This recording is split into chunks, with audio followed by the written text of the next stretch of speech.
There's a moment in nearly every episode where Tom stops, just for a second. He's been flattened, burned, electrocuted, dropped from a height that should have killed him. And he lies there, still. His chest rises once, twice, then he gets up. No hospital, no rest, no one asking if he's okay, he just continues. That's not resilience, that's something else.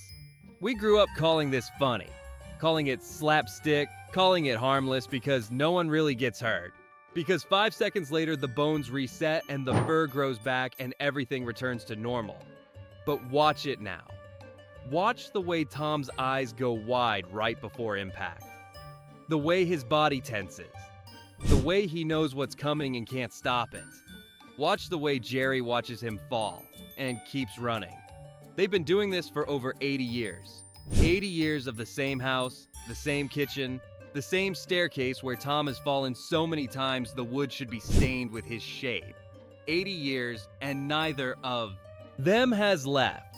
Neither of them has won. Neither of them has stopped. Tom doesn't chase Jerry because he's hungry.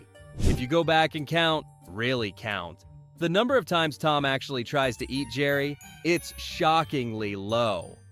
Most episodes, he doesn't even bring Jerry toward his mouth. He chases, he corners, he traps. And then Jerry escapes. And Tom looks relieved. Not frustrated, not angry. Relieved. That's the first crack in the surface. The thing that doesn't fit the story we tell ourselves about what we're watching. There's an episode where Tom catches Jerry in a jar. He's got him, fully trapped, no escape. And Jerry just sits there staring at him through the glass. Tom stares back. Neither of them moves. The episode doesn't end there. Of course it doesn't. But for those few seconds, they're both suspended in a question neither of them wants answered. Now what? So Tom opens the jar. He doesn't say why. He doesn't justify it, he just lets him go. And Jerry runs. And Tom chases. And the world keeps spinning. But here's what's strange. Jerry could leave. That's the part we skip over. We assume he's stuck, that the house is his only option, that Tom is an obstacle between him and safety. But Jerry has been outside several times. He's seen the garden, the neighborhood, the open street where no one's chasing him. And he always comes back. Sometimes he comes back with Nibbles, the little gray mouse who worships him, who sees him as a hero. And Jerry plays the part. He puffs his chest, shows off, leads Nibbles through the house like a tour guide through a war zone. And when Nibbles is scared, Jerry comforts him. When Nibbles asks why they don't just leave, Jerry distracts him with another trick, another trap, another victory. He never answers the question, because the answer would require admitting something Jerry can't face, that he doesn't want to leave, not because he's trapped, but because leaving would mean becoming no one. Watch. The way Jerry moves when he's alone. When Tom's gone, knocked out, locked away, temporarily absent, Jerry doesn't celebrate. He doesn't relax. He wanders, slowly, aimlessly. He looks at the furniture, touches the walls, peers around corners, like he's waiting for something to start. There's a scene in one episode where Jerry stands at the mousehole entrance. Tom is sprawled on the floor, unconscious. The house is silent. Jerry could do anything, go anywhere. Instead, he walks over to Tom. He stands next to Tom's face, looks at him, and waits. Not for Tom to wake up and chase him, just waits, like he's checking to make sure Tom is still breathing. When Tom's chest rises, Jerry nods slightly. Then he walks back to his hole, and the episode continues. There's an episode where Tom is replaced.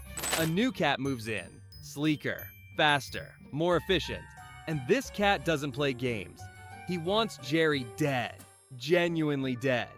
No pause, no hesitation, no ritual, and Jerry panics. Not because he's in danger.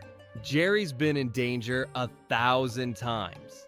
He panics because it's wrong. This isn't how it's supposed to go. So Jerry does something unthinkable. He rescues Tom. He breaks him out, brings him back, puts him back in position. And Tom, still groggy, still confused, sees Jerry in front of him, and something clicks. He starts chasing again. Jerry runs, but slower than usual. Just slow enough that Tom can keep up.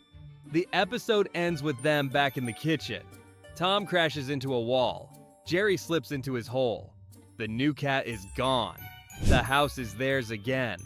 And neither of them acknowledges what just happened, because acknowledging it would mean admitting the truth.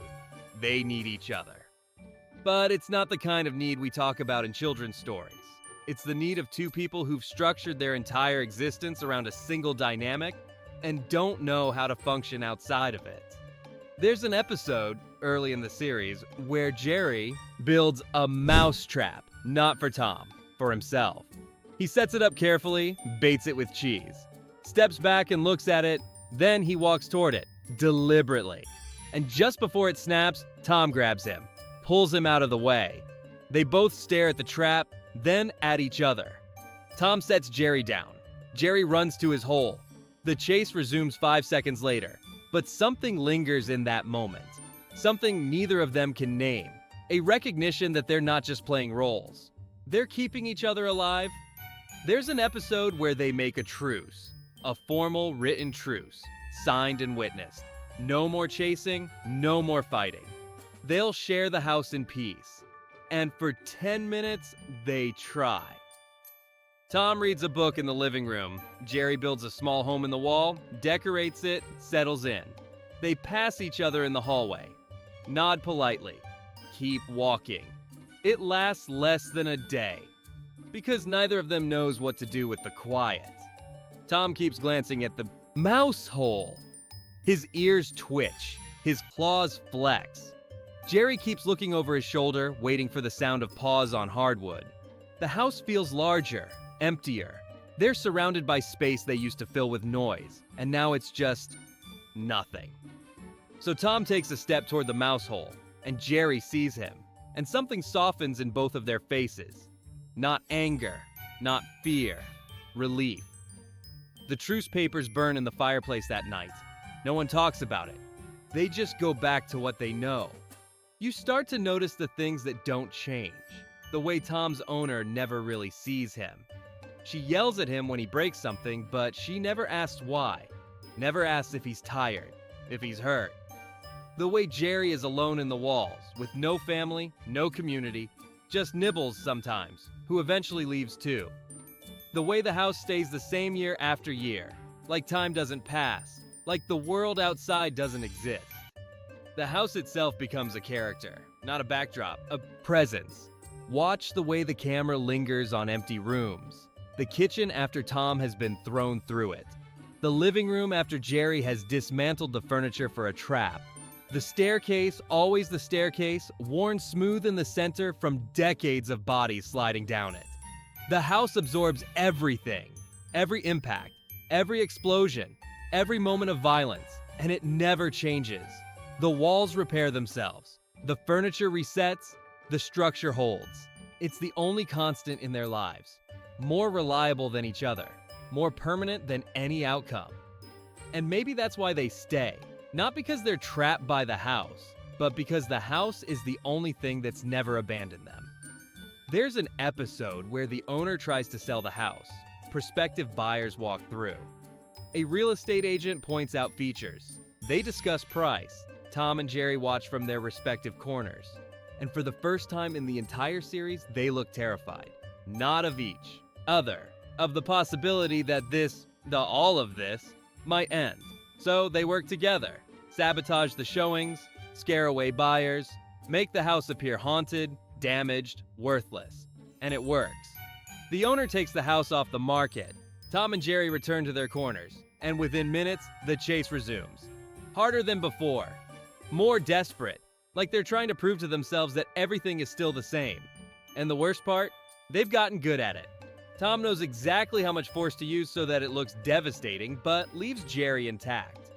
Jerry knows exactly when to let Tom get close, when to slip away, how to time the humiliation so it stings but doesn't destroy. They've perfected the choreography. There's an episode where a film crew comes to the house. They're making a documentary about cat and mouse relationships. They set up cameras. Interview Tom and Jerry separately. Ask them questions about their dynamic. Tom sits in front of the camera, silent. The interviewer asks, "Why do you chase him?" Tom looks at the camera, then away. He doesn't answer. Jerry sits in front of the same camera. The interviewer asks, "Why do you stay?" Jerry's ears twitch. His tail flicks. He stares at the lens for a long time. Then he gets up and walks away. The documentary never airs. The footage is too uncomfortable, too honest. There's an episode where they both end up in heaven. They die, together of course, on the same train track, flattened by the same train. And they float upward, past the clouds, toward the Golden Gates. Tom arrives first. He's greeted by a St. Bernard angel who checks the ledger, nods, and waves him through. Tom walks forward, the gates open, light pours out, and he stops. He turns around and waits. Jerry arrives a moment later. The same angel checks his name, smiles, welcomes him in. But Jerry doesn't move either. He looks at Tom looks back, and without a word, they both turn around. They walk back to the gates, back toward the clouds, back down. They jump. The episode continues. They're back in the house. Tom chases Jerry through the kitchen. A vase breaks, a door slams. Everything is exactly as it was. Watch Tom's face in the quiet moments. Watch the way his shoulders slump when the episode ends and Jerry is safe in the walls and Tom is, once again, alone in the kitchen with a broken back and no explanation. He knows, and Jerry knows. That's why he never really hides. Why his mouse hole is always visible, always accessible. Why he leaves doors open. Why he makes noise when he doesn't have to. He's not trying to escape. He's trying to be found. Because being found, even if it means being chased, is better than disappearing completely. The house is a cage, but it's also the only home either of them has ever known. And maybe that's the most uncomfortable part. That the place where you've been hurt the most can still be the place you return to. Because at least it's familiar. At least you know the rules. At least you know your role. Tom will always be the villain who isn't really a villain. Jerry will always be the victim who isn't really a victim. And they'll keep switching positions. Keep reversing the power. Keep taking turns being the one who falls and the one who walks away. There's an episode where Jerry gets a girlfriend. A small, delicate mouse who lives across the street. She's sweet, nervous, new to the neighborhood. And Jerry shows off for her. He takes her on a tour of the house, his territory as he presents it.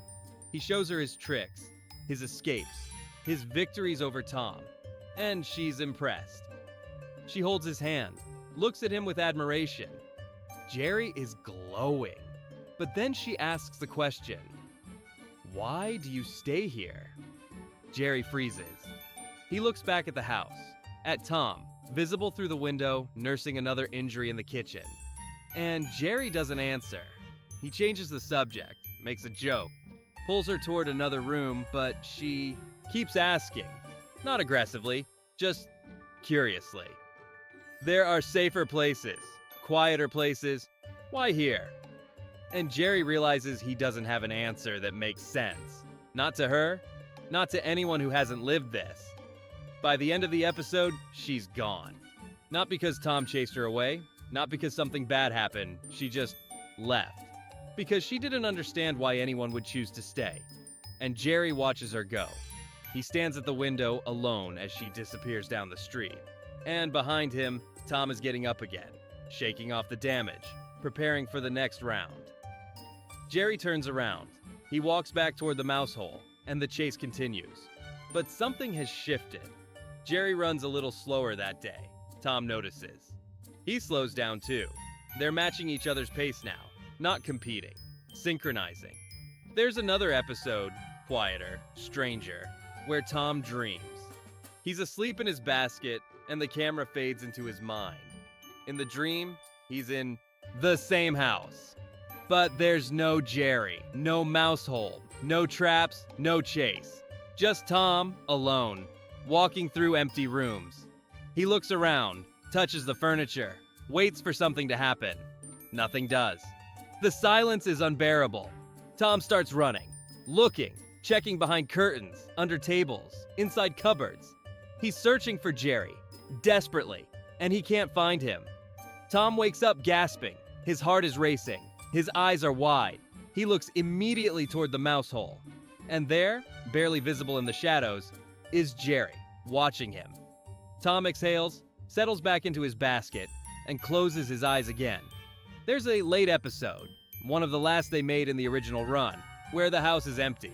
No owner, no furniture, just walls and floors and the echo of everything that used to be there. Tom walks through the room slowly. His paws make soft sounds on the hardwood. He looks smaller somehow, older. He reaches the mouse hole. It's open. Jerry's sitting just inside, visible, not hiding. They stare at each other. Tom walks away, not chasing, just walking. Jerry watches him go. He doesn't follow. The episode ends there. And yet the next episode, they're back at it. The house is full again.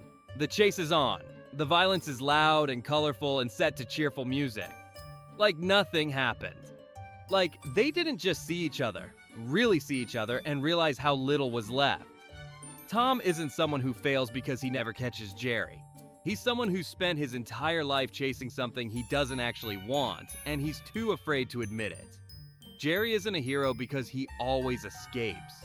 He's built a life around running from something he could have walked away from at any time. They're not enemies. They're mirrors. Each one reflects what the other refuses to see in themselves. Tom sees his own humiliation in Jerry's victories. Jerry sees his own loneliness in Tom's desperate, repetitive attempts to connect. Even if connection for Tom has to look like violence because he was never taught another way. And they resent each other for it. Not because they're opposites, but because they're the same. You can see it in the few episodes where they work together. When there's a common enemy, a dog, a pest control agent, the new cat, they move in perfect sync. No hesitation, no miscommunication. They know each other's timing better than anyone. Tom sets the traps, Jerry triggers them. They alternate risk. They protect each other without acknowledging it. And when the threat is gone, they return to their corners. Because collaboration would mean admitting they're capable of something other than this. And if they're capable of something else, then every year they've spent hurting each other becomes a choice. Not an inevitability. A choice. That's the thing they can't face. There's a scene that repeats across episodes. Tom is holding Jerry. He has him in his hand, fully contained. Jerry is exhausted, dirty, out of tricks. And Tom just holds him. Doesn't squeeze. Doesn't bring him to his mouth. Just holds him. And Jerry looks up at him. And for a moment, there's something close to recognition. Not fear, not defiance, just acknowledgement. We've been here before. We'll be here again.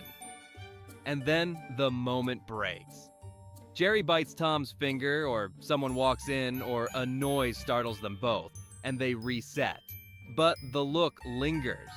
There's an episode rarely discussed, almost forgotten, where something breaks the pattern completely. It's raining outside. Tom is sitting by the window watching the water run down the glass.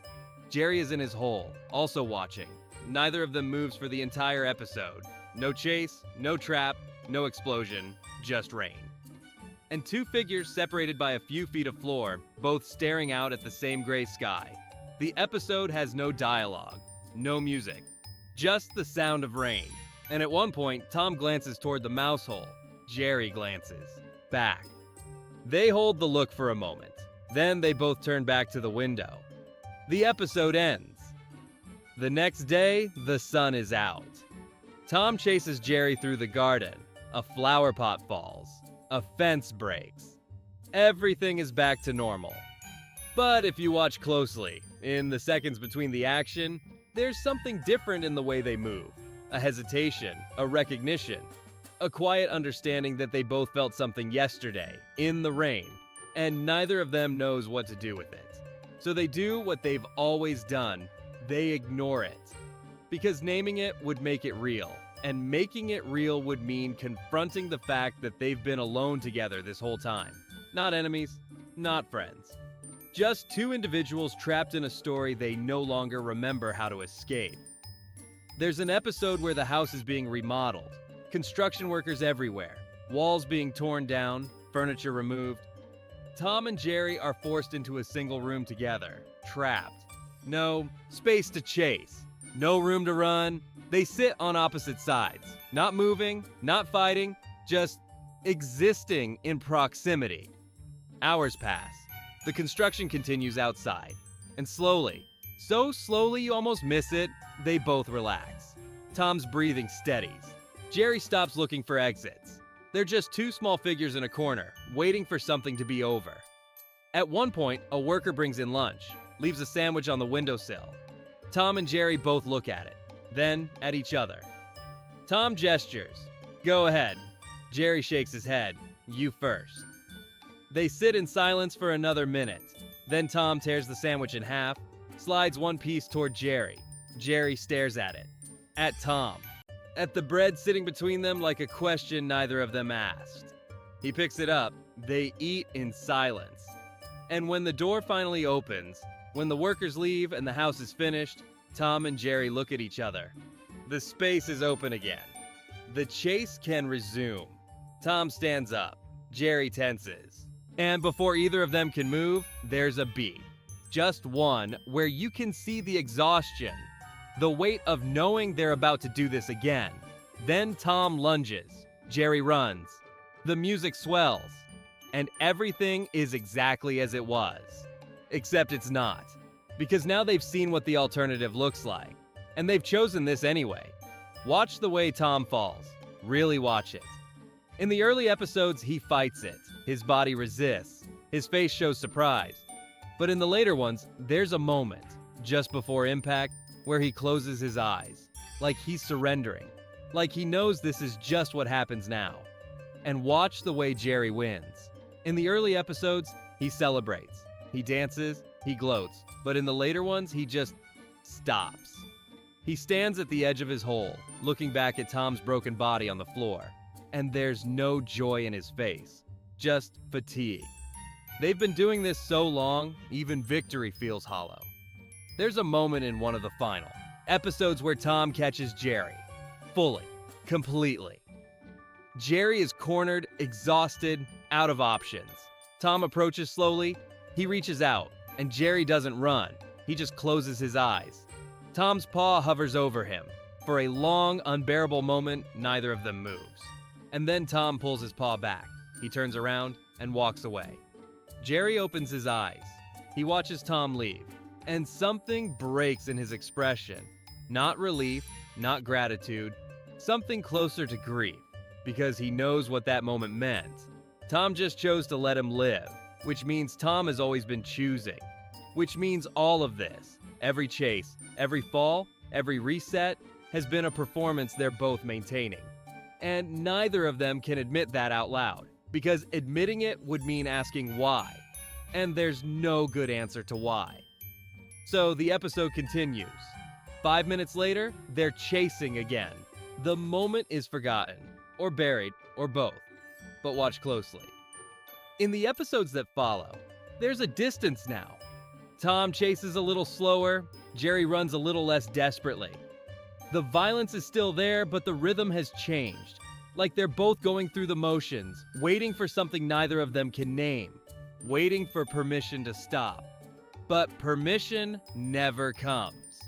Because no one's watching anymore. The owner doesn't care, the house doesn't care. It's just the two of them, locked in a cycle that only exists because they keep choosing to maintain it. And the cruelest part? They're the only ones who could end it.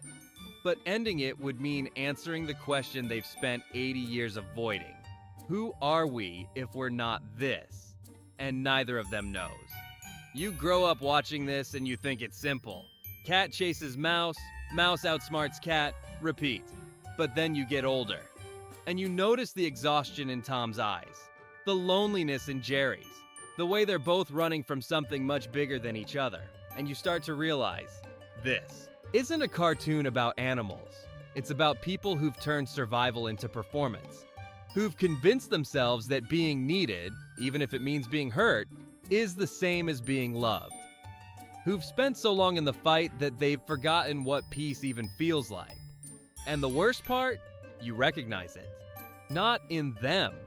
In yourself. In the relationships you've held onto long past their expiration date because letting go would mean redefining who you are. In the conflicts you've returned to because at least they're familiar. In the patterns you've repeated, not because they make you happy, but because they make you feel something. There's an episode where Tom gets replaced, temporarily, by a mechanical cat.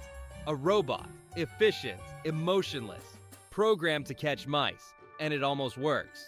The robot corners Jerry within minutes. No games, no mistakes, Jerry is trapped. But then the robot malfunctions. Sparks fly. It freezes mid-lunge. And Jerry just stands there, staring at it. He doesn't run. He doesn't celebrate. He looks disappointed. Because the robot doesn't see him. It just processes him as a target. There's no recognition, no history, no relationship. And Jerry realizes, standing there in front of the frozen machine, that what he has with Tom, as broken and painful as it is still something. It's still connection. When Tom returns, Jerry runs to him, not away, to him. And Tom, confused but relieved, starts chasing. And everything returns to normal. But Jerry runs differently that day. He runs like he's trying to prove something. Like he needs Tom to remember that this matters. That they matter. Even if the only way they know how to matter to each other is through violence. There's no final episode where they sit down and talk. No moment where Tom says, "I'm tired," and Jerry says, "Me too." No acknowledgement that they've wasted decades on this. Because acknowledgement would require change, and change would require them to let go of the only identities they've ever known. So they keep running. Tom keeps chasing. Jerry keeps escaping, the house keeps standing. And somewhere, in the space between the violence and the silence, they've convinced themselves this is enough. But watch the frames between the action, the micro-expressions, the hesitations, the way Tom's paw trembles slightly before he strikes, the way Jerry looks back, even when he's safely hidden. They're both waiting for the other to break the pattern, to say the thing that can't be said, to admit that they're tired. But neither of them will be the first, because being first means being vulnerable, and vulnerability in their world has always looked like losing. So they continue. And the tragedy isn't that they're stuck, it's that they're not. They could leave, they could stop, they could choose at any moment to walk away. But they don't, because the alternative, the unknown, the silence, the possibility that they might discover they're nothing without this, is more terrifying than any pain they've already learned to endure. There's an episode near the very end of the series where Tom and Jerry grow old. It's subtle, not explicit. But their movements are slower, their reactions delayed. Tom's fur is grayer, Jerry's whiskers droop. And in this episode, they chase each other one more time. Through the same rooms, over the same furniture, down the same staircase. But halfway through, Tom stops. Not because he's been hit, not because of a trap, he just stops. Jerry notices. He stops too, turns around. They stand at opposite ends of the hallway, breathing heavily, looking at each other, and for a moment, maybe the first time in 80 years, they see each other clearly. Not as roles, not as opponents, just as two beings who have been here together, for longer than either of them can remember. Tom takes a step forward, not chasing, just walking. Jerry doesn't run. Tom reaches him, sits down beside him. They sit there, side by side, in the middle of the hallway, not fighting, not running, just sitting. The camera pulls back slowly. The house around them feels bigger, emptier. The silence is complete, and the episode fades to black. But it doesn't end there. Because the next episode, they're young again. The chase is on, the violence is colorful, the music is cheerful. Everything resets. Like that moment never happened. Like they're locked in a loop that even time can't break. And maybe that's the point. This isn't a story about resolution. It's a story about repetition. About two beings who have become so entangled in their roles that even aging, even exhaustion, even clarity can't free them. Because freedom would require them to imagine a version of themselves they've never been. and imagination for them stopped a long time ago.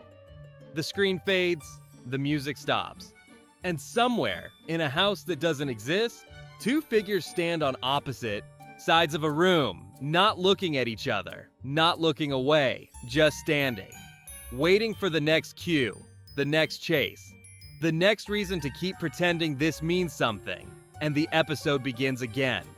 Because it always begins again, and they wouldn't know what to do if it didn't. There's something we haven't talked about yet. The audience. Not us, not the people watching from living rooms, from childhood memories, from nostalgic YouTube binges. The other audience. The one inside the frame. Because Tom and Jerry don't perform in a vacuum. There are others in the house. The owner, the dog, the canary, Nibbles sometimes. And they all watch. They watch Tom fall. They watch Jerry run. They watch the cycle repeat. And they do nothing. There's an episode where the dog, Spike, sits on the porch. Tom crashes through the window behind him. Glass everywhere. Body twisted at an impossible angle. Spike doesn't even turn around. He just keeps chewing his bone. Because he's seen this before. 1,000 times before. And at some point, the spectacle stops being shocking. It just becomes the background. The owner is worse. She appears in dozens of episodes. Never her face, just her legs, her voice, her presence. And she only notices Tom when something breaks. Never when Tom breaks. She yells at him for the vase, for the curtains, for the noise. But she never asks why he's bleeding, why he limps, why his eyes look more tired every season. She feeds him, gives him a place to sleep, calls him by name, but she doesn't see him. And Tom knows this. You can tell by the way he moves when she's around. Smaller, quieter, like he's trying to take up less space. There's an episode where Tom catches Jerry right in front of the owner. He's got him. Finally. And he holds Jerry up, triumphant, waiting for something. Acknowledgement, praise, recognition. The owner glances at him, says nothing, walks away. Tom's face falls. He looks at Jerry in his hand. Jerry looks back, and Tom lets him go. Not because he wants to, but because even winning doesn't matter if no one's watching. Jerry understands this too. That's why he performs. Why he makes the escapes elaborate. Why he adds flourishes. Why he makes sure everyone can see how clever he is. Because if he just escaped quietly, slipped away without spectacle, what would be the point? He needs witnesses. He needs someone to see that he survived, that he won, that he matters. But the witnesses stop caring. Spike falls asleep during chases now. The owner doesn't even look up anymore. The house itself seems bored, and Tom and Jerry are left performing for each other. The only two people who still believe the performance means something. There's an episode where they're alone in the house for days. The owner is gone, no note, no explanation, just silence. Tom waits by the door at first, sits there for hours, looking at the handle, waiting for it to turn. Jerry watches from the mouse hole. After a while, Tom stops waiting. He walks through the house slowly, opens cupboards, looks for food, finds nothing. Jerry has a small stash in the walls. Crumbs, seeds, a piece of cheese he's been saving. He looks at it, then at Tom, visible through a crack in the wall. Tom is lying in the kitchen, not moving, just staring at the ceiling. Jerry pushes a crumb through the crack. It rolls across the floor, stops near Tom's paw. Tom looks at it, looks toward the mouse hole. He doesn't take it, but he doesn't chase Jerry either. They spend 3 days like this, hungry, waiting, alone together. And when the owner finally returns, bags of groceries in hand, acting like nothing happened, Tom and Jerry return to their roles within minutes. The chase resumes. The violence returns. But something's different now. They both know what the silence feels like. And they both know they can't survive it. So the noise becomes even more important. The crash is louder. The chase is faster. The stakes higher. Not because they hate each other more, but because they need to drown out what they heard in that silence. The realization that they're dispensable, that the house doesn't need them, that the owner doesn't need them, that the world continues regardless of whether they exist or not. And if the world doesn't need them, then the only way they can prove they matter is to each other. Through conflict, through presence, through the perpetual assurance that tomorrow, this will happen again. There's an episode where a therapist comes to the house. Cartoon logic. She's there to mediate between Tom and Jerry. She sits them down, asks questions. Tom, why do you chase Jerry? Tom opens his mouth, closes it, opens it again. Nothing comes out. Jerry, why do you antagonize Tom? Jerry shrugs, looks away. The therapist tries different approaches.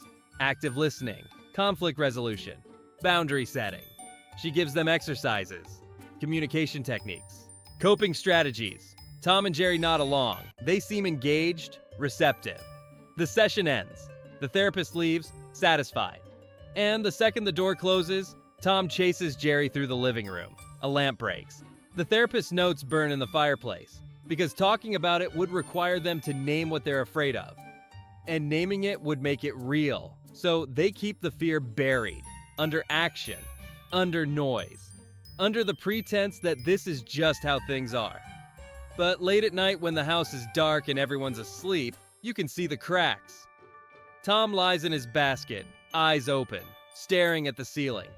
Jerry sits in his hole, knees pulled to his chest, staring at the wall. Neither of them sleeps well anymore, because sleep means stillness, and stillness means thinking, and thinking means confronting the question they've spent decades avoiding. What happens when this ends? Not if, when. Because nothing lasts forever. Not houses, not owners, not even cartoons. There are rumors within the world of the show, whispered between background characters, that Tom and Jerry are getting canceled, that the network is moving on, that newer, shinier characters are taking their slot. Tom hears this from Spike one afternoon. Jerry overhears through a crack in the wall. And for the first time, they're facing the same fear. Obsolescence. Not from each other, from the world. There's an episode where they audition for a new show. They're in a waiting room with other cartoon duos, other cat and mouse pairs, other dynamics that look suspiciously similar to theirs. Younger, shinier, more modern. Tom and Jerry sit in the corner. They look at each other, and something unspoken passes between them. We're not special. We never were. We're just one version of a story that's been told 1,000 times. When their names are called, they walk into the audition room together. The producers sit behind a long table. Bored expressions, coffee cups, clipboards. Show us what you've got. Tom chases Jerry. The routine is flawless. Decades of practice, every beat perfectly timed. Jerry escapes, Tom falls. The cycle completes. The producers don't react. One of them checks his phone, another yawns. Anything else? Tom and Jerry look at each other. This is all they have. This is all they've ever had. Thank you. We'll be in touch. They're escorted out. The next duo is already walking in. Tom and Jerry stand in the hallway. The sounds of another chase echo through the door behind them. Louder, flashier, more explosive. And they realize they've been replaced before they've even left. So they go home, back to the house, back to the kitchen, back to the only place that's ever felt like theirs. And they don't chase that night. They just sit. Tom in the living room, Jerry in the mouse hole. Both of them listening to the silence. Both of them wondering if this is what the end feels like. But the next morning the sun rises. The owner makes breakfast. The house wakes up, and Tom looks at Jerry. Jerry looks back, and without a word, the chase begins again. Not because they want to, not because anyone's watching, but because it's the only language they speak, the only story they know how to tell. And if they stop telling it, they stop existing. So they run, and they chase, and they fall, and they get up. Not for an audience, not for approval, not even for each other, really. But for the simple, desperate need to prove that they're still here, still moving, still something. Even if that something is just the same tired routine they've been performing for 80 years. Because the alternative, stillness, silence, The terrifying possibility of becoming nothing is worse than any pain they've already learned to endure. There's an episode that never aired. Lost footage, some say, deleted, deemed too dark for broadcast. In it, Tom and Jerry stop mid-chase. No reason, no catalyst, they just stop. Tom in the middle of the kitchen, Jerry halfway across the floor. They stand there, facing each other, and Tom speaks. Actually speaks. His voice is rough, unused. "Are you tired?" Jerry doesn't respond immediately. He just looks at Tom. Then, quietly, "Yes."